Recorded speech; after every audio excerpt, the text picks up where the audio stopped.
Governor Peter Mbah of Enugu State says his administration will hold a round-table meeting with private sectors in the diaspora in September to boost investments in the state. Mbah stated this during a press conference held at the Governor's Lodge on Monday in Enugu, adding that the meeting would be a precursor to the Enugu State Diaspora and Investment Forum launch in April of 2024. He said the forum would be a multi-stakeholder, fully transactional platform championed by the state government to accelerate the identification, preparation, curation, and financial closure of investment projects to achieve its private sector-led economic transformation agenda. According to Mbah, the Enugu State Diaspora and Investment Forum aims to attract at least $2.0 billion in investment interest in its first year. President of the World Bank, AJ Banga, on Friday said the bank would create a catastrophe toolkit in response to calls for a reform in the global financial architecture. According to Banga, this development has become necessary to address the high-risk countries who keep borrowing to service their outrageous debt profiles. Addressing these debts is one of the many development questions that brought about the just concluded summit for a new financial pact and a transformation on the Bretton Woods initiative, which birthed the World Bank.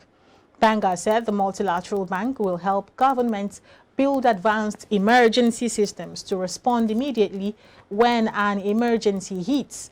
This will allow more countries to build emergency systems and have quick disbursing finances available in times of crisis. Additionally, it will provide new types of insurance to back development projects, allowing work to get back to track quickly. Excuse me. And experts have shed light on the new identification policy by the Central Bank of Nigeria. Speaking on iBrandTV's Business Breakfast program on Thursday, former CIBN chairman Lagos Bolade Abola said the country has 134 million active accounts and only 18 million of them are using a digital account, and there's a need for CBN to deepen its approach to accommodate more Nigerians. We'll bring you more on that report. We have 134 million Nigerians having active accounts, and only 9 of them are using digital platform. 9, that's about 18 million. So you are right in saying that, oh, if 32 million people are on social media, is that the basis to do put in place a means of identification that take into consideration social media? And I would say it's a thing that has to be driven, because that's the that's the platform that is used by the high income group in the economy. You know, the social media actually is used by the illiterates and educated. I know what it takes for some people old people at home to use even digital phones. So but that is the way to go, because if you want to drive the economy, you must also, while you are meeting the needs of the lower rank of the population, you must meet the needs of the elite that drives most of the transaction. So I think it is in order to do that, because the expense of financial inclusion is to ensure that you have capacity to take in as many. And you know, the adoption rate is also very, very interesting when you see the way it goes up. A momentous event that signifies the ongoing commitment to excellence in the field of accountancy. The ICANN Ikeja and District Society held its investiture ceremony to welcome the 36th chairman and induct the new executive members who will lead the organization for the 2023-2024 year. iBrandTV senior correspondent Frank Omalape has details. I, Balazaka Sankey, FCA, do solemnly swear that I will bear true allegiance that I will bear true allegiance. The occasion marked the investiture of the 36th chairman of the Iconic Ikeja and District Society, as well as the introduction of the new executive members who will bear the responsibility of leading the society for the next year. In accordance with the district society's bylaws, not too long after, their outgoing chairman, Mr. Olusegun Kwande, who served as the 35th chairman of the District Society, will take to the podium to acknowledge members of his executives for their dedication to the vision of the society during his one-year tenure in office. In his valedictory speech, Okwade will attribute the success story in his time to the collaborative effort of his executives. He is optimistic that the incoming executives will do better. Precisely a year ago, I was saddled with this responsibility, and I promised that I'm going to advance the legacy of Idiscan, and that we were able to put together through our acronym called Envision.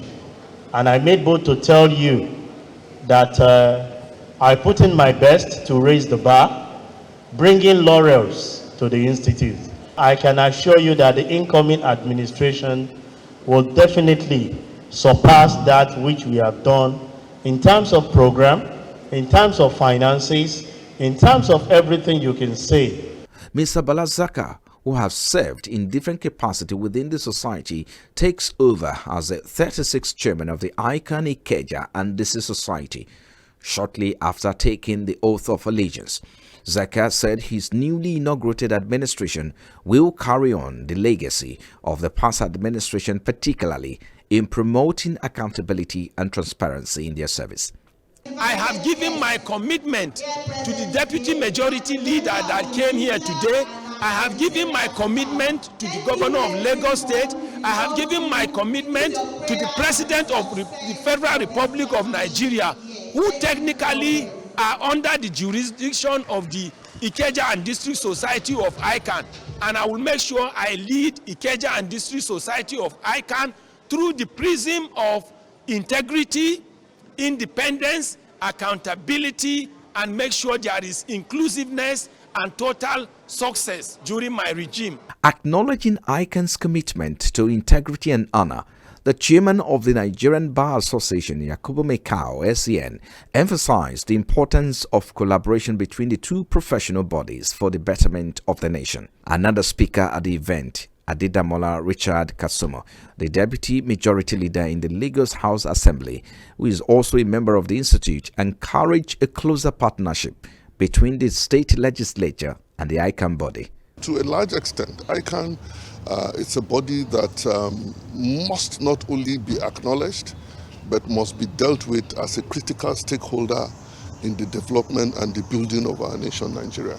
I've come to felicitate with him and also with the entire body.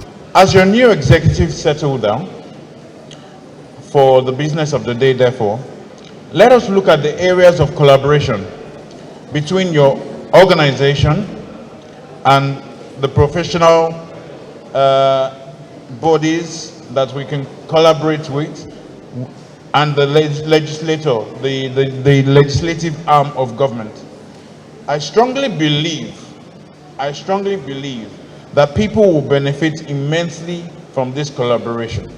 The ICANN Ikeja and District Society has been long recognized as a pioneer in promoting integrity, accountability and transparency within the accounting profession and by extension the development of the economy. Frank Omalape, iBrandTV, Lagos.